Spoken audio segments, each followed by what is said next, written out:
कल हमने बात की थी मानव भूगोल की विषय क्षेत्र, जिसमें हमने 6 विषय क्षेत्रों यानी कि उसके अध्ययन बिंदुओं के बारे में अध्ययन किया था।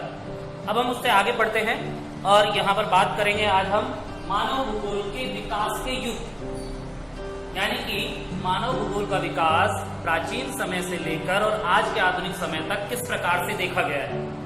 इन विकास क्रमों के दौरान हमने इसे 3 प्रकार से बांटा है। इसे पढ़ने की दृष्टि से इसे सरल बनाने के लिए हमने इसे 3 भागों में बांटा, जिसमें हम पहली बात करते हैं प्राचीन की, दूसरी मध्य की और तीसरी आधुनिक काल की, जो वर्तमान में चल रहा है। शुरुआत की बात करते हैं। प्राचीन समय में भूगोल जैसा विषय एक अलग विषय नहीं हुआ करता था। सभी विषय, अधिकांश विषय जो है विज्ञान का हिस्सा हुआ करते थे, तो भूगोल भी उन्हीं में से एक था। उस समय ज्ञान भी सीमित हुआ करता था। अधिक ज्ञान की जानकारी लोगों को नहीं थी। पृथ्वी के बारे में अधिक जानकारी लोगों को नहीं थी। कई ऐसे प्राकृतिक रहस्य थे जो अनसुलझे थे, जिनके बारे में लोगों को जानकारी नहीं हो पाई थी। ये वो समय था जब मनुष्य द्वारा प्राकृतिक तत्वों को ईश्वर का दर्जा दे दिया गया, क्योंकि मनुष्य भयभीत रहा करता था। जितनी प्राकृतिक घटनाएं घटित हुआ करती थी इस वातावरण के अंदर, समाज के अंदर, उनसे मनुष्य भयभीत होता था और उसने विभिन्न प्रकार के देवी देवताओं का जन्म भी दिया। इस प्रकार से विभिन्न धर्मों का विकास भी हुआ, जो हम जानते हैं। तो कह सकते हैं कि उस समय ज्ञान सीमित था, अधिक जानकारी मनुष्य को नहीं थी। धीरे धीरे मनुष्य के मन में जो जिज्ञासाएं थी वो जरूर प्रश्न पैदा कर रही थी। नेक्स्ट हम बात करते हैं मध्यकाल की। मध्यकाल वह समय है जब मनुष्य द्वारा नौ संचालन का ज्ञान हो गया, यानी कि मनुष्य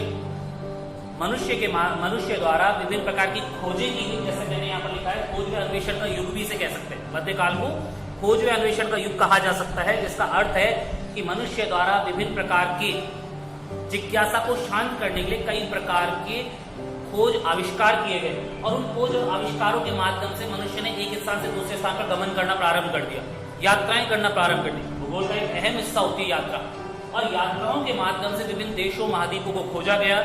समुद्र का जो अंत पता नहीं लगता था, उस अंत के बारे में भी मनुष्य ने अपने जहाजों नौकाओं के माध्यम से यात्राएं की और पता लगाया कि पृथ्वी गोल है।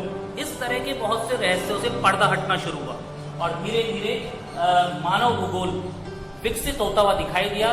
भूगोल और मानव भूगोल जैसे विभिन्न जो विषय हैं उनकी खोज होना शुरू हो गई। इस तरह आगे बात करते हैं आधुनिक काल की। ये जो आधुनिक काल है, इस दौरान विभिन्न प्रकार के विद्वान हमारे सामने आए। विभिन्न देशों के विद्वानों द्वारा, जो भूगोलवेत्ताओं के रूप में आज हम उन्हें जानते हैं, उन भूगोलवेत्ताओं ने कई प्रकार के जानकारियां, रहस्य हमारे सामने रखे। भौगोलिक तथ्यों को अपने प्रमाणिक सिद्धांतों, अपने प्रमाणिक तथ्यों के माध्यम से हमारे सामने रखा। इन तथ्यों को बताने के लिए उन्होंने विभिन्न प्रकार की पुस्तकों का सहारा भी लिया, और अपनी यात्राओं का जो वृत्तांत था, वर्णन था, वह भी उन्होंने अपनी किताबों में देना प्रारंभ कर दिया।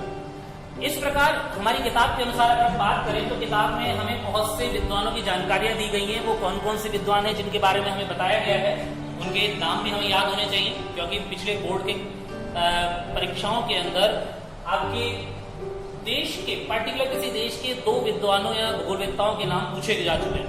तो हम बात करें सबसे पहले जर्मन की, यानी कि जर्मनी की। तो जर्मनी द्वारा हमें जिन भूगोलवेत्ताओं के नाम याद रखने हैं, उनके प्रसिद्ध भूगोलवेत्ता हैं एक ग्रेटजेल, जो कि मानव भूगोल के स्वयं जन्मदाता रहे हैं। फ्रेडरिक ग्रेटजेल इनका पूरा नाम है। इसी प्रकार हम्बोल्ट जो है, इनका नाम हमने पेरू की धारा के रूप में भी सुना है। दक्षिण अमेरिका के पश्चिम में एक पेरू की धारा बहती है, जिसे हमने भौतिक भूगोल में पढ़ा था। उसे हम्बोल्ट के नाम से भी जाना जाता है, जिसका कारण है कि हम्बोल्ट द्वारा कई जलवायु संबंधी जो जानकारियां हैं विश्व को सौंपी गई थी या दी गई थी, इसलिए ये कार्य किया गया। इसी प्रकार एक और आते हैं कार्ल रिटर। तो ये सभी जो है जर्मनी से संबंध रखते हैं, इसलिए इन्हें जर्मन भूगोलवेत्ता कहा जा सकता है। नेक्स्ट आते हैं ब्रिटेन के भूगोलवेत्ता, जिन्हें ब्रिटिश कहा जाता है। हर्बर्टसन और मेकेंडर उसके प्रमुख विद्वान रहे हैं। मेकेंडर द्वारा एक हार्टलैंड थ्योरी भी दी गई थी, जो आगे बात करेंगे उसकी। इसी प्रकार फ्रांस से अगर हम बात करें तो फ्रांस के अंदर आपको 3 नाम मैंने यहाँ लिखे हैं। विडाल डी ला ब्लाश का नाम, जीन ब्रूस का नाम और फेवरे। ये आपके ब्रिटिश भूगोलवेत्ताओं में गिने जाते हैं, जिनमें ब्लाश की जानकारी हमें संभववाद सिद्धांत के अंदर बताई गई है। नेक्स्ट हम बात करें अमेरिका की, तो अमेरिकी जो विद्वान है उनमें मैंने 3 नाम लिए हैं, एलन चर्चिल सैंपल का, इसी प्रकार हंटिंगटन का और ग्रिफिथ टेलर का। ये वे विद्वान हैं जो कहीं ना कहीं मानव भूगोल के विभिन्न सिद्धांतों से भी संबंध रखते हैं। जैसे मैं बात करूं सैंपल की, तो सैंपल रेडजेल की शिष्या थी, इसलिए सैंपल ने नियतिवाद का समर्थन किया था, ये उसके प्रतिपादक रही है। हंटिंगटन की बात करें तो हंटिंगटन जो विद्वान है वो कहीं ना कहीं संभावनावाद से संबंध रखते हैं। और ग्रिफिथ टेलर ये वो विद्वान है जिन्होंने नवनिश्चयवाद सिद्धांत दिया था। नवनिश्चयवाद सिद्धांत को नवनियतिवाद भी कहा जाता है, और यह सिद्धांत जो है इसे एक नाम और हमें बताया गया है, रुको और जाओ विचार। रुको और जाओ। देखिए चैप्टर के लास्ट में मैं इन तीनों सिद्धांतों को एक बार आपको फिर से बता देता हूं।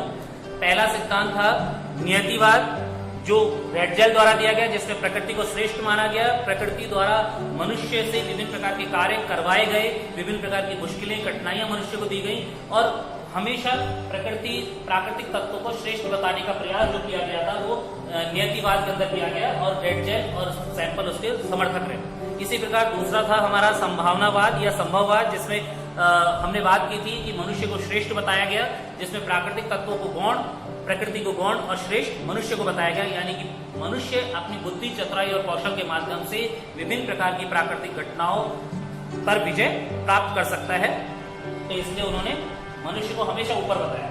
और जिनकी बात मैंने अभी की आपसे, ग्रिफिथ टेलर नवनिश्चयवाद के प्रतिपादक रहे हैं।